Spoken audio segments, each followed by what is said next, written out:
O'zbekiston prezidenti Vashingtonga borganida, shu bir haftaning ichida O'zbekistonga Toshkentga kelgandi Rossiya mulozimlari. Fransiyaga borganda ham yoki boshqa davlatlarga borganda ham bizga Rossiyaning u yoki bu mulozimi kelib, do'stligimiz kuchida turibdimi deb ketadi har safar.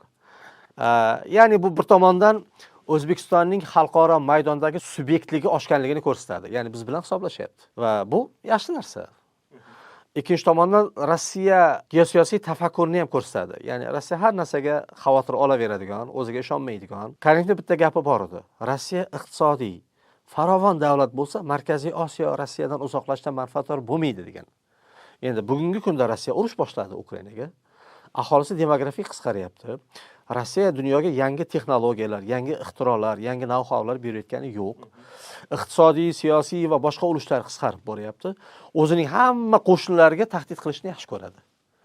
Kim Rossiya bilan haqiqiy samimiy manfaatdor bo'ladi, ijobiy munosabatlarni yuqori darajada ushlab turishdan.